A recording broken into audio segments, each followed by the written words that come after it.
इस कहानी की शुरुआत 1995 से होती है, जहां दो लड़कियां अपने गार्डन में खेल रही होती है, जिनका नाम नताशा और येलेना होता है। खेलते खेलते येलेना को चोट लग जाती है, जिससे वो रोने लगती है। तभी वहां उनकी मॉम मेलिना आ जाती है, जो येलेना को शांत करती है और उसे समझाती है कि तुम्हें जितना दर्द होगा तुम उतनी स्ट्रॉन्ग बनोगी। फिर वो डिनर करने के लिए उन्हें घर ले आती है। तभी वहाँ उनके डेड एलेक्सी भी आ जाते हैं, जो कि असल में रेड गार्डियन होते हैं, और वो और मेलिना यहाँ एक अंडरकवर मिशन पर आए थे ताकि वो शील्ड से डेटा चुरा सके। इसीलिए वो यहाँ नकली फैमिली का नाटक कर रहे थे। लेकिन ये बात येलेना को नहीं पता थी, क्योंकि वो जब यहाँ आए थे तो वो बहुत छोटी थी। एलेक्सी मेलिना को बताता है कि मैंने वो चिप हासिल कर ली है, इसीलिए हमें यहाँ से निकलना होगा और हमारे पास सिर्फ 1 घंटा है। फिर वो अपनी छिपाई हुई गन निकाल कर वहाँ से निकलने लगते हैं। वो एक पुराने एयरपोर्ट पर पहुँचते हैं, जहाँ वो अपने छिपाए हुए प्लेन की मदद से वहाँ से निकलने लगते हैं। लेकिन तभी वहाँ शील्ड के लोग उन्हें पकड़ने के लिए आ जाते हैं, क्योंकि उन्हें एलेक्सी के बारे में पता चल चुका था। एलेक्सी उन पर फायर करता है और वो किसी तरह से उनसे बचकर वहाँ से निकल जाते हैं। लेकिन मेलिना को गोली लग जाती है। फिर वो क्यूबा पहुँचते हैं, जहाँ एलेक्सी अपने बॉस ड्रेको से मिलता है, क्योंकि वो उनके लिए ही काम करता था। ड्रेको सोवियत सेना का उच्च अधिकारी होता है, जिसने एलेक्सी को सुपर सैनिक में बदला था, जिससे वो रेड गार्डियन बन गया और उसके पास भी कैप्टन अमेरिका जैसी पावर थी। लेकिन ड्रेको ने उसे अंडरकवर मिशन पर भेज दिया था। लेकिन एलेक्सी अंडरकवर मिशन से परेशान हो चुका था, इसीलिए वो ड्रेको को कहता है कि मुझे अब वापस बुला लो, मैं किसी अंडरकवर मिशन पर नहीं जाना चाहता। तो ड्रेको उससे पूछता है कि मैंने तुम्हें जो काम दिया था क्या तुमने वो पूरा किया। तो एलेक्सी उसे वो चुराया हुआ डेटा देता है और बताता है कि मैंने दुश्मन के अड्डे को खत्म कर दिया है। इससे वो बहुत खुश होता है। वहीं ड्रेको के आदमी मेलिना का इलाज करने के लिए उसे अपने साथ ले जाने लगते हैं। लेकिन इससे येलेना उनके पीछे भागने लगती है, क्योंकि येलेना मेलिना को अपनी असली मां मानती थी। लेकिन एक सैनिक येलेना को पकड़ लेता है, तो इससे नताशा को बहुत गुस्सा आ जाता है और वो सोल्जर की गन लेकर सभी पर पॉइंट करने लगती है। तो एलेक्सी उसे शांत करता है और उससे गन ले लेता है। तो नताशा उन्हें कहती है कि मुझे रेड रूम वापस नहीं जाना, मैं वापस घर जाना चाहती हूँ और येलेना सिर्फ 6 साल की है, इसीलिए इसे मत ले जाइए। तो एलेक्सी उसे कहता है कि डरो मत, तुम दोनों पूरी दुनिया में सबसे बहादुर हो और तुम्हें हमेशा एक दूसरे का ख्याल रखना है। बातों ही बातों में उन दोनों को बेहोश कर दिया जाता है और उन्हें रेड रूम की तरफ जाने वाले हेलीकॉप्टर में सुला दिया जाता है, क्योंकि रेड रूम ड्रेको द्वारा कंट्रोल किया जाने वाला एक सीक्रेट सोवियत ट्रेनिंग प्रोग्राम होता है, जिसे ब्लैक विडो प्रोग्राम भी कहा जाता है, जिसमें लड़कियों को कड़ी ट्रेनिंग दी जाती है और 100 लड़कियों में से सिर्फ एक ही विडो बनती है और इन सभी विडो का ऑपरेशन करके इनमें चिप और कुछ केमिकल फॉर्मूला डाल दिया जाता है, जिससे विडो होश में तो रहती है, लेकिन ये ड्रेको के इशारे पर काम करती है। और ड्रेको ऐसा इसीलिए कर रहा था ताकि वो बाकी देशों को कंट्रोल कर सके और उन देशों में घुसपैठ कर सके। फिर हमें 21 साल बाद का सीन दिखाया जाता है, जहाँ एजेंट रोस नताशा को पकड़ने के लिए उसके पीछे होता है, क्योंकि नताशा ने सुकोविया समझौते का उल्लंघन किया था और उसने वकांडा के राजा पर हमला किया था, इसीलिए उसे पकड़ना चाहता था। लेकिन नताशा को पता चल गया था कि उसने उस पर ट्रैकर लगाया हुआ है, इसीलिए उस ट्रैकर को एक बिल्डिंग में छोड़ आई थी और वो शिप से वहाँ से निकल गई थी। वहीं फिर हमें 2 ब्लैक विडो दिखाया जाता है, जिनमें एक येलेना होती है, लेकिन वो अभी ड्रेको के कंट्रोल में होती है, इसीलिए ड्रेको ने उन्हें एक मिशन पर भेजा था, जहाँ उन्हें एक ओक्साना नाम की लेडी से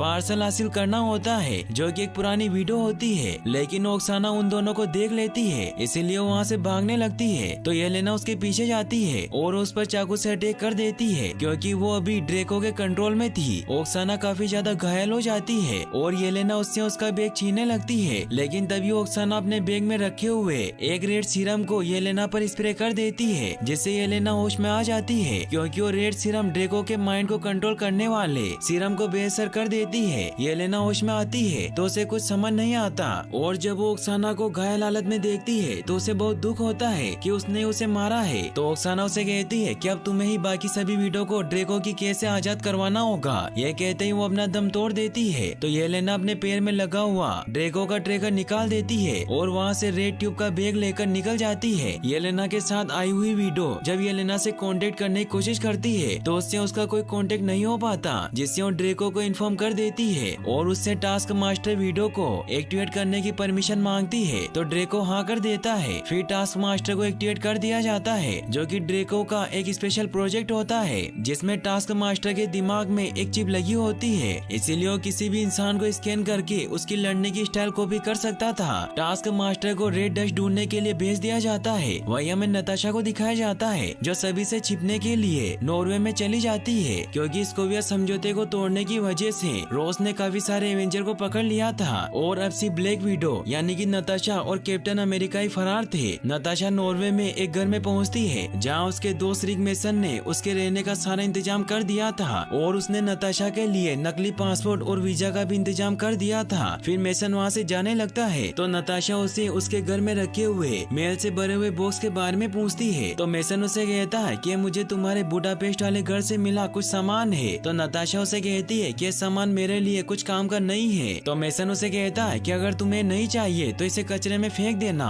ये कहकर वहाँ से चला जाता है। तो नताशा उन सामान को फेंकने के लिए अपनी कार में रख लेती है ताकि वो शहर जाकर उसे कचरे में फेंक सके। लेकिन उन बॉक्स में वो रेड डस्ट एंटीडोट भी होता है जो येलेना ने नताशा को भेज दिया था, क्योंकि उसे लगता था कि वो और एवेंजर मिलकर सभी विडो को बचा लेंगे। लेकिन इस बात का पता नताशा को नहीं होता, इसीलिए वो उन्हें अपनी कार में रख देती है। फिर रात को जब वो आराम कर रही होती है तभी अचानक उसके घर में लगा हुआ जनरेटर खराब हो जाता है और जब उसे चेक करती है तो उसे पता चलता है कि उसका फ्यूल खत्म हो चुका है। इसीलिए वो शहर से फ्यूल लेने के लिए अपनी कार से निकल जाती है। लेकिन वो जैसे ही ब्रिज पर पहुंचती है तो टास्क मास्टर उसकी गाड़ी को ब्लास्ट कर देता है। लेकिन नताशा की कार ब्रिज से नीचे गिरने से बच जाती है। नताशा को समझ नहीं आता कि वो कौन है, इसीलिए वो टास्क मास्टर पर फायर करती है। लेकिन टास्क मास्टर अपनी शील्ड से बच जाता है और वो नताशा पर अटैक करने लगता है, क्योंकि वो अपने ब्रेन में लगे हुए चिप की मदद से नताशा की पूरी बॉडी को स्कैन करता है, जिससे उसके अंदर नताशा की लड़ने की सारी टेक्निक कॉपी हो जाती है। इसीलिए वो नताशा को दूर फेंकता है और रेड डस्ट के बैग को लेने के लिए उसके पास जाने लगता है। इससे नताशा समझ जाती है कि वो उसके पीछे नहीं आया है बल्कि उस बैग के पीछे है। इसीलिए वो टास्क मास्टर पर अटैक करने लगती है और अपने गैजेट की मदद से उसे ऊपर ब्रिज पर लटका देती है, जिससे नताशा मौका पाकर उन ट्यूब को अपनी जैकेट में रख लेती है और टास्क मास्टर केबल को काटकर वापस नताशा पर अटैक करने लगता है और उससे वो बैग छीनकर उसे नदी में फेंक देता है। लेकिन जब वो उन रेड ट्यूब का बॉक्स खोलता है तो खाली होता है। फिर हमें नताशा को दिखाया जाता है जो नदी से बाहर आ जाती है। जहाँ वो उन रेड ट्यूब को बाहर निकालती है तो उसमें से उसे येलेना और उसका बचपन का फोटो मिलता है। इससे वो समझ जाती है कि ये ट्यूब येलेना ने भेजी थी, इसीलिए उससे मिलने के लिए वापस बुडापेस्ट जाती है जहाँ वो पहले रहा करती थी। वो जब अपने घर पहुँचती है तो येलेना और नताशा में लड़ाई होने लग जाती है, क्योंकि नताशा रेड रूम में येलेना को अकेला छोड़कर वहाँ से भाग गई थी। इसीलिए वो दोनों एक दूसरे से फाइट करने लगती है और एक टाइम ऐसा आता है जब नताशा येलेना को पर्दे से पकड़ लेती है, जिससे उसका दम घुटने लगता है। यह देखकर नताशा उसे कहती है कि अब बस करो और वो उसे रिलीज कर देती है। नताशा उसे और रेड ट्यूब दिखाती है और कहती है कि तुमने मुझे क्यों भेजा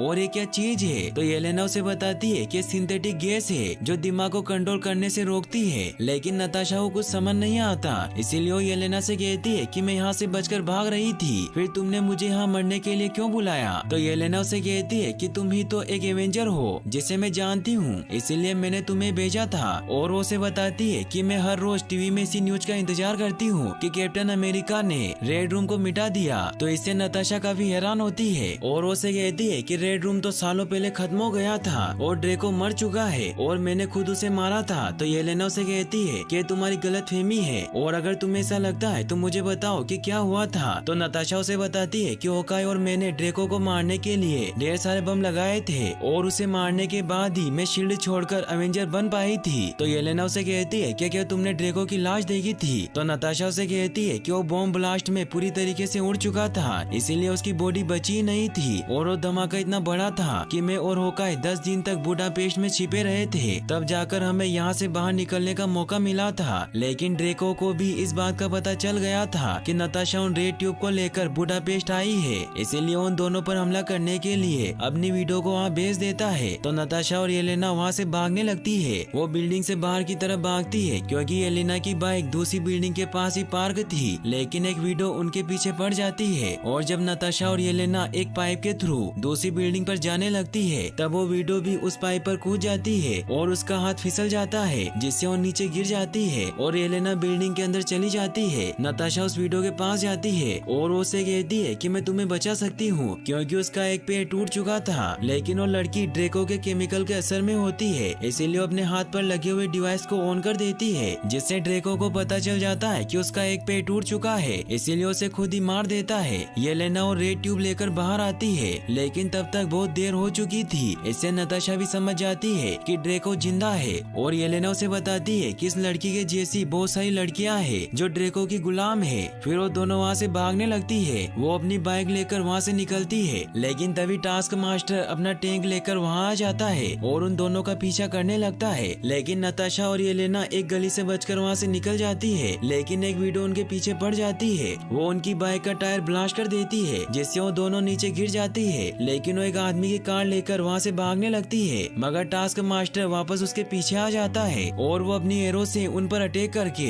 उनकी कार को ब्लास्ट कर देता है, जिससे वो कार ब्लास्ट होकर मेट्रो स्टेशन पर पहुँच जाती है। इससे येलेना का एक हाथ जख्मी हो जाता है। यह देखकर येलेना अपने घाव पर पट्टी बांधने लगती है, लेकिन नताशा उसे रोक लेती है, क्योंकि नताशा के पास एक प्लान होता है और वो येलेना के ब्लड की मदद से एक ट्रैप बनाती है, जिसकी वजह से टास्क मास्टर जब उस ब्लड का पीछा करता है तो वो एक गटर में चला जाता है और नताशा येलेना को अपनी बनाई हुई एक जगह पर छिपा लेती है, जहाँ वो येलेना को बताती है कि मैंने और होकोई ने यहाँ 2 दिन छिपकर बिताए थे। फिर नताशा उससे टास्क मास्टर के बारे में पूछती है तो येलेना उसे बताती है कि ड्रेको का स्पेशल प्रोजेक्ट है जो किसी को भी देखकर उसकी नकल कर सकता है। इसका मतलब ये है कि उससे लड़ना खुद से लड़ने के बराबर है और ड्रेको उसे कुछ खास मिशन पर ही भेजता है। फिर येलेना उससे पूछती है कि तुमने ड्रेको की बेटी को क्यों मारा था, तो नताशा उसे कहती है कि मुझे उसे मारना पड़ा क्योंकि जब हम ड्रेको की बिल्डिंग को बॉम्ब से उड़ाने वाले थे तो हमें पता नहीं था कि ड्रेको उस बिल्डिंग में है, लेकिन जब उसकी बेटी उस बिल्डिंग में गई तो मुझे विश्वास हो गया कि ड्रेको वहीं मौजूद था, इसीलिए मुझे न चाहते हुए भी ड्रेको की बेटी को भी उसी के साथ मारना पड़ा। इससे नताशा काफी सैड हो जाती है। फिर वो एक फ्यूल स्टेशन पर जाते हैं, जहाँ के स्टोर से वो अपने लिए सामान खरीदने लगते हैं। नताशा येलेना से पूछती है कि अगर रेड रूम अभी भी मौजूद है तो वो कहाँ है, तो येलेना उसे कहती है कि मुझे उसके बारे में कुछ नहीं पता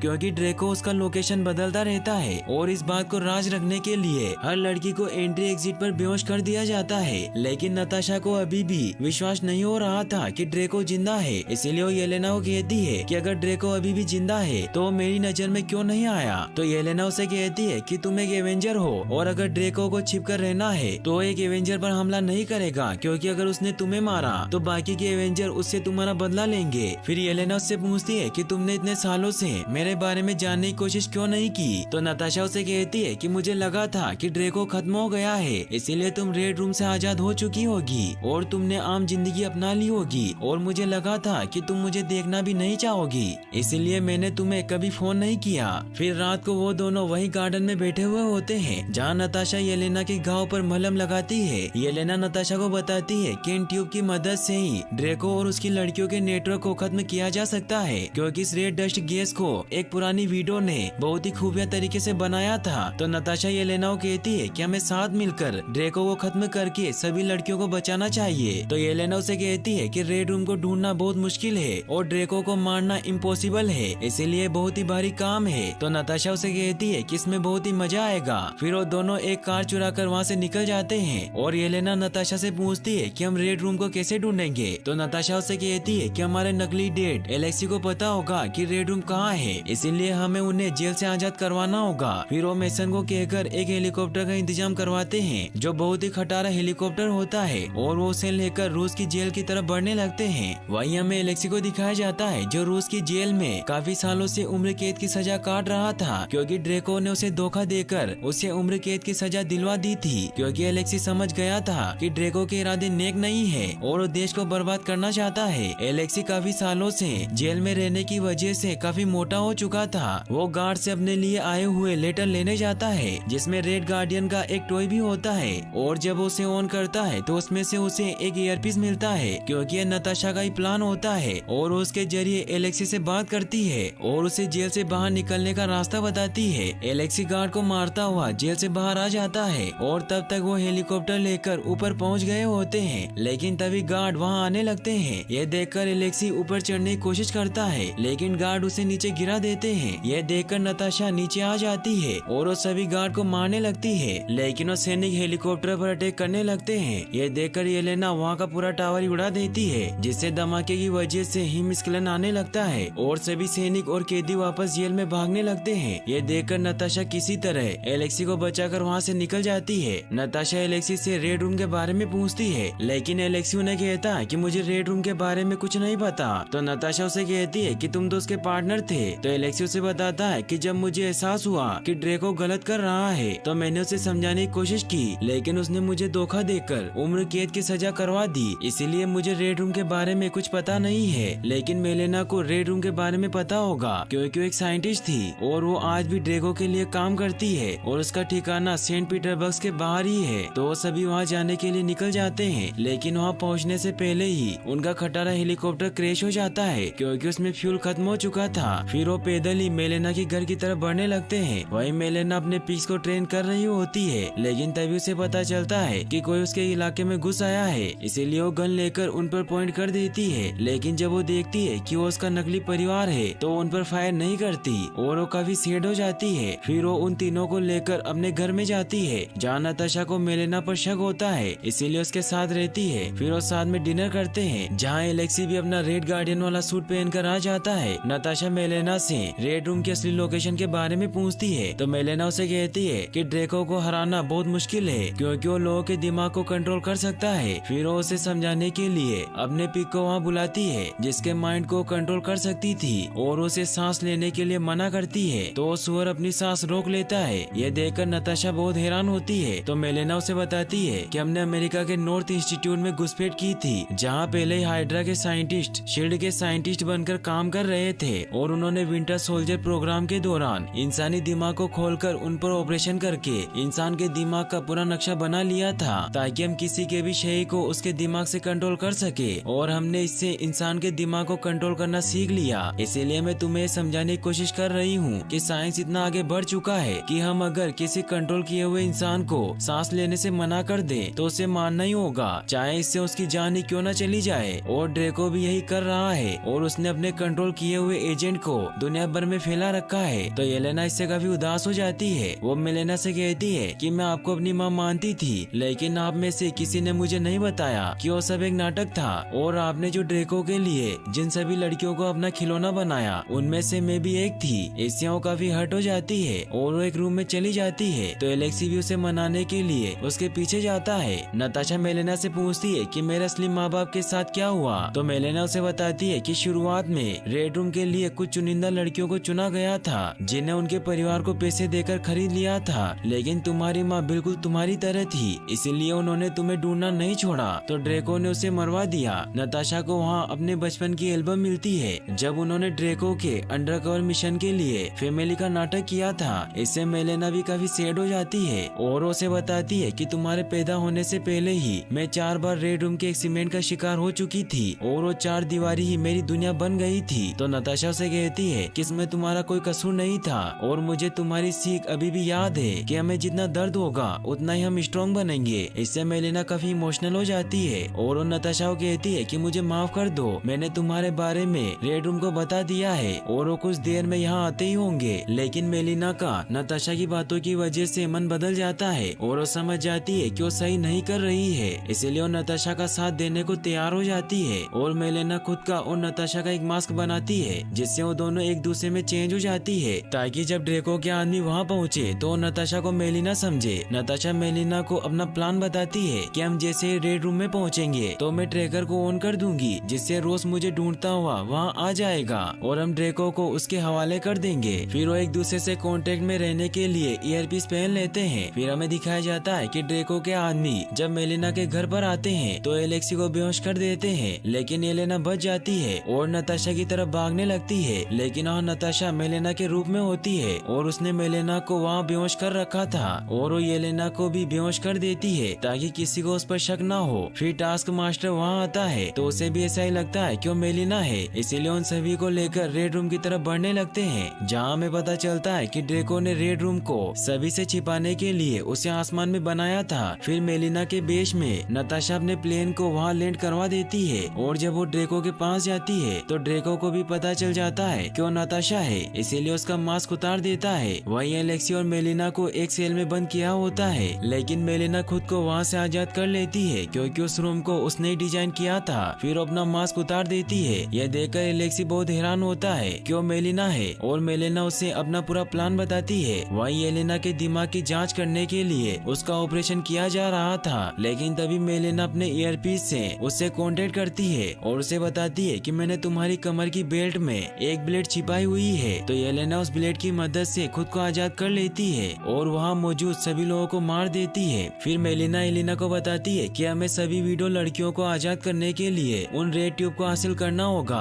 क्योंकि टास्क मास्टर ने सभी रेड ट्यूब को नीचे कोल्ड स्टोरेज में रख दिया है। वो कोल्ड स्टोरेज की तरफ बढ़ने लगती है। वही नताशा ड्रेको से पूछती है कि तुमने मेरी माँ को क्यों मारा, तो ड्रेको उसे कहता है कि वो मेरे रास्ते में आ रही थी, इसीलिए मुझे मजबूरन उसे मारना पड़ा। फिर ड्रेको उसे बताता है कि तुमने मेरी बेटी को मारा था, लेकिन उससे मुझे सबसे बड़ा हथियार मिला, जो कि टास्क मास्टर होता है, जो जब अपना मास्क खोलता है तो ड्रेको की बेटी एंटोनिया होती है। ड्रेको उसे बताता है कि जब तुमने मेरी बेटी को बॉम्ब ब्लास्ट में उड़ाया था तो उससे उसकी जान चली गई थी, लेकिन फिर मैंने इसके दिमाग में एक चिप फिट की और इसे फिर से जिंदा किया, और अब इसमें इतनी खूबी है कि किसी को भी देखकर उसकी सारी चीजें कॉपी कर सकती है। तो नताशा को काफी बुरा लगता है, क्योंकि उसकी वजह से उसकी हालत हुई थी। इसीलिए वो ड्रेको से पूछती है कि क्या ये मुझे सुन सकती है, लेकिन ड्रेको ने एंटोनिया को भी अपने केमिकल के असर में कर रखा था। इसीलिए ड्रेको उसे नताशा के सभी साथियों को पकड़ने के लिए भेजता है। यह देखकर नताशा बहुत हैरान होती है और वो ड्रेको पर गन पॉइंट कर देती है और उसे कहती है कि तुमने बहुत बड़ी गलती कर दी, क्योंकि तुमने उसे बाहर भेज दिया जो मुझे तुम्हें मारने से रोक सकती थी।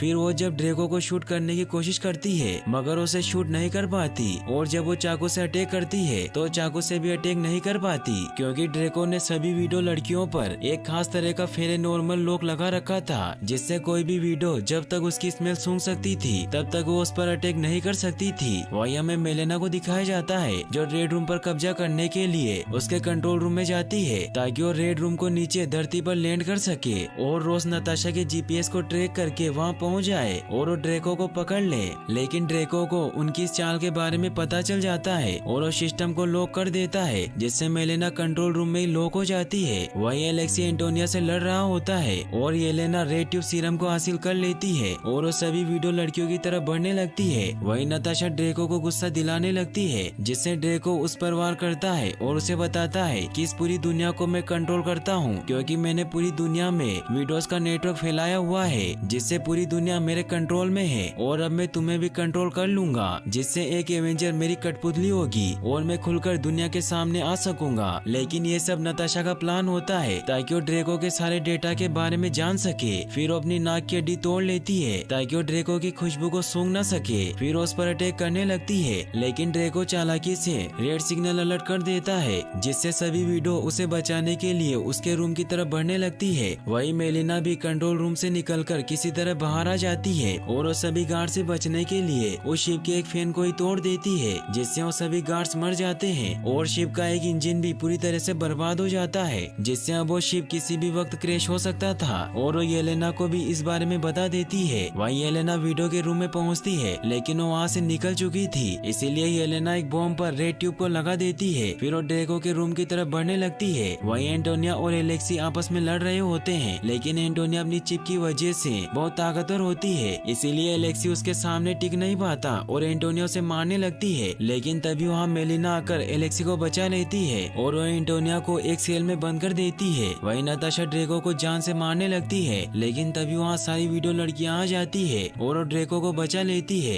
ड्रेको उन सभी को नताशा को खत्म करने की ऑर्डर देता है और वहाँ से निकल जाता है। सभी वीडियो नताशा पर अटैक करने लगती है और उसे बहुत मारती है, लेकिन तभी वहाँ येलेना आ जाती है और वहाँ ग्रेनेड को ब्लास्ट कर देती है, जिससे रेड ट्यूब की वजह से सभी लड़कियां होश में आ जाती है। नताशा उन्हें कहती है कि अब तुम आजाद हो और वो उन्हें यहाँ से दूर चले जाने को कहती है, क्योंकि रेड रूम किसी भी वक्त क्रैश हो सकता था। नताशा ड्रेको की पूरी वर्ल्ड में फैली हुई वीडियो की इन्फॉर्मेशन को अपने पेन ड्राइव में सेव कर लेती है। फिर वहाँ से निकलने लगती है, क्योंकि रेड रूम अब पूरी तरीके से बर्बाद हो रहा था। नताशा एंटोनिया के पास जाती है, क्योंकि उसे पता था कि वो कोई मशीन नहीं है और वो अपनी गलती सुधारना चाहती थी, इसीलिए उसे आजाद कर देती है। लेकिन एंटोनिया ड्रेको के सीरम के असर में होती है, इसीलिए उसे मारने के लिए उस पर अटैक करने लगती है। लेकिन तभी वहाँ एक ब्लास्ट होता है, जिससे वो दोनों अलग अलग डायरेक्शन में चली जाती है। नताशा देखती है कि ड्रेको अपने आदमियों के साथ वहाँ से एक प्लेन में बैठकर भाग रहा है, लेकिन तभी येलेना उस प्लेन पर पहुँच जाती है और नताशा भी नीचे आ जाती है। ड्रेको जैसे ही प्लेन लेकर निकलने लगता है तो येलेना उस प्लेन को ब्लास्ट कर देती है, तो नताशा उसे बचाने जाती है और वो पैराशूट की मदद से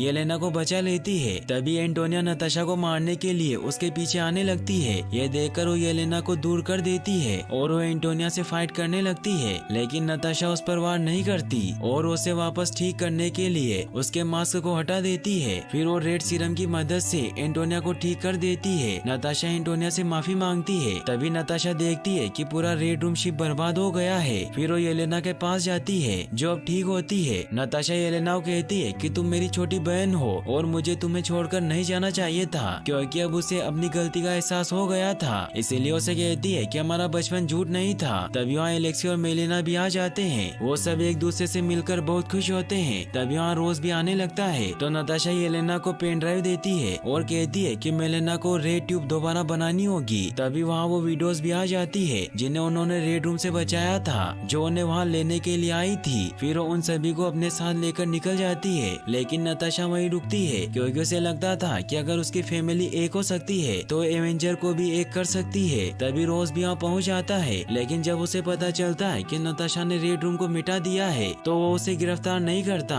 और उसे जाने देता है। फिर हमें 2 हफ्ते बाद का सीन दिखाया जाता है जहाँ नताशा मेसन से मिलने जाती है क्योंकि उसने उसके लिए एक जेट का इंतजाम किया था। मेसन नताशा से पूछता है कि अब तुम कहाँ जाने वाली हो, तो नताशा उसे कहती है कि मुझे कुछ एवेंजर्स को जेल से निकालकर किसी तरह आपस का झगड़ा खत्म करना है। फिर वहाँ से निकल जाती है और यहीं पर मूवी एंड हो जाती है। फिर हमें इस मूवी के पोस्ट क्रेडिट सीन को दिखाया जाता है जो एंड गेम के बाद का सीन होता है, जहाँ येलेना अपनी बहन की कब्र के पास जाती है क्योंकि नताशा की डेथ हो चुकी थी। येलेना काफी दुखी होती है। तभी यहाँ वेलेंटिना नाम की एक लेडी आ जाती है जो येलेना को जानती थी और वो उसको एक नया कॉन्ट्रैक्ट देती है जिसमें उसे क्लिंट बार्टन यानी कि होकोई को मारना था और वो येलेना को बताती है किसने तुम्हारी बहन को मारा है। और यहीं पर ये मूवी फाइनली एंड हो जाती है। और गाइस, आप नेक्स्ट मूवी कौन सी देखना चाहते हैं मुझे कमेंट बॉक्स में जरूर बताएं और वीडियो को लाइक और चैनल को सब्सक्राइब करने के लिए आपका तहे दिल से शुक्रिया। Thanks for watching.